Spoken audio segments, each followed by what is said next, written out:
Yo, what is going on, beautiful people? Thanks for stopping by and visiting your favorite bald YouTuber. So it looks like the electrical vehicle sales are kind of at a standstill, so much so that the manufacturing is like ahead of the game, and they're really struggling to get these electric vehicles off the lot. And so about 6% of all vehicle sales are electric, which means that 94%, basic math, are coming from gasoline. But why is this happening?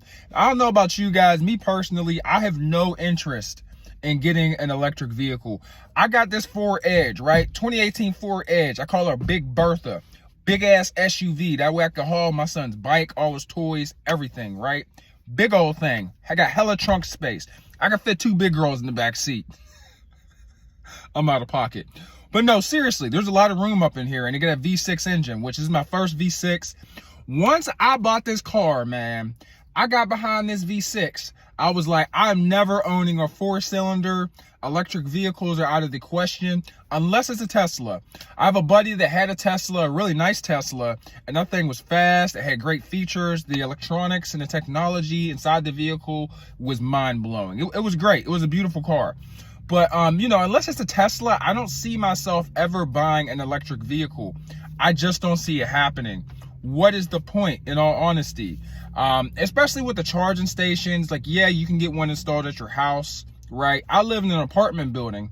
So for my lifestyle choice, I would be forced, to sit at these charging stations for 45 minutes to an hour and a half. And that is just not realistic. I'm a dad. I have multiple jobs. I run a YouTube channel. My schedule is too tight and too busy for me to be sitting at a charging station, 2-3 times a week. Now, I do work from home, so I could probably get away with, charging it maybe once or twice, but I just don't feel like doing all of that. God forbid if someone's already at the charging station and you have to wait like it's the car wash, except the wait is like 10 times as long. And then also, the replacement for these batteries are extremely expensive. You can't work on your own vehicle. Like my boy had this Tesla and he had to get his tires changed and he couldn't put on his own tires. I was like, you can't put on your own tires? He's like, no, they don't allow us to. It takes a special tool, and only Tesla can service your vehicle if you wanted to get it inspected. And so he went ahead and got all 4 tires, and I think it was like $2,300. Okay, my boy had to go to the bar after to drink off that bill he got from the mechanic, which is wild, right? Because it's not even an SUV. I can understand if it was like a giant, dually, Dodge Ram 2500 or like some type of construction truck. Okay, those tires, $2,300, bet. But for a tiny little Tesla, it's out of pocket. I don't know. What do you guys think about them not keeping up with sales for these vehicles? I know, old Joe Biden, old Moneybag Joe, was really trying to push this new green deal and pushing these companies to push out all these electronic vehicles and giving them all kinds of incentives and tax breaks for doing so. But I think it's kind of biting us in the ass because they're just piling up. But who knows, man? I might give it a shot. I might do a test drive if they can produce an electric vehicle that goes fast enough to my liking. I really need to be zipping through these streets, all right? Because too many of these electric vehicles are too Tesla, or not Tesla-like. They're too Prius-like, like I need some gas to it. Well, not literally, but I need that thing to go. You feel me? And I also need for me to be able to haul some stuff, like I have a hitch on the back of this Ford Edge, so I can attach a trailer to this thing. I don't think you can do that with an electric vehicle. Or if you can, I bet you if you do tow and using an electric vehicle, I bet you your mileage is going to suffer greatly because it's going to use up more electricity. But I mean, yeah, you can say the same thing for gas too, but I don't know, dude. I could just go up to the gas station and get more. I don't have to wait at the station. And plus, there aren't enough electric stations where in major cities or in rural areas. Like I live in Pittsburgh. We're a pretty progressive, developing city, and like we have some, but we don't have nearly as much as like California or any of those other places. It just seems like a pain in the ass. But let me know what you guys think about these electric vehicles just piling up on the lot.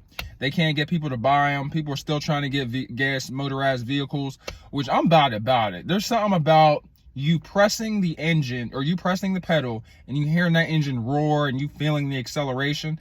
There's something about it that I just love. Also, those battery prices are out of pocket. For a Prius, it costs like $4K just for the battery plus servicing. For the Tesla, I think it's like $6 to $8K just for the battery and then plus servicing. Like, why does the battery cost damn near 20% of the actual vehicle? I just don't get it. But yeah, man, those are my thoughts. I hope you guys have a great day. I'm about to go lift because it's what I do. I'm trying to build a better body, and you should too, right? Because you look great in these outfits. You want to be confident when you go to pools. And also, don't let these people, trick you into thinking that having a great body isn't beneficial. People say that, people say that you being out of shape and you being fat is okay, and that there is a market for you if you are fat or out of shape. My personal opinion, I don't think that's realistic, and I don't think that's the case, because me and my girl were having an argument about this yesterday. It wasn't an argument, it was a debate, because we were just talking, and because there's this restaurant where you step on the scale, and if you're over 300 pounds, you get a free meal. And I'm like, I don't see how, they're expecting to have somebody love them long-term being that heavy. A, because it's a health risk. B, because it's just not sexy. I just don't see the appeal. But she was telling me that, there's somebody out there that wants that looks attractive too. And I was like, maybe if you're like being fetishized, but if you really want someone to love you and to keep loving you, you probably are going to have to lose some weight eventually, either for health purposes or just for your relationship. I don't know. I'm not fat shaming or nothing, bro, but like, I don't know, dude. Like Lizzo, there was a comedian, I think it was Chris Rock. People are always saying that Lizzo's beautiful, right? And that Lizzo's sexy. But if you call a chick Lizzo, she start freaking out. So it's like, is that really the case? Like, is that real? No, it's not real. That's why they freak out, because it's not real. It's not, they're not being honest, And I feel like it's kind of the same way with cars, right? If you want to be treated like a Ferrari, but you're a Honda Civic that's rusted out and clapped out, right? But you want to be treated like a Ferrari, but you get upset when the Ferrari pulled up because everybody's like taking pictures of Ferrari, girls taking pictures in front of your car, asking for your number. But when you're in the Honda Civic, you don't get no love. You can't get treated like a Ferrari if you're a Honda. It's pretty much what I'm saying. But yeah, man, I'm about to go lift. Sorry about the videos. I'm really behind in editing currently. I got a whole bunch of stuff going on in my personal, professional life. Trying to make me some bread, trying to get that bag. So I had to spend less time on YouTube. But I should be cranking up the shorts pretty soon if anybody gives a damn. Even though only my cat and my goldfish only watch my videos. But yeah, man, I'm gonna holler at you guys later. Thanks so much for the support. Hope you guys have a great week.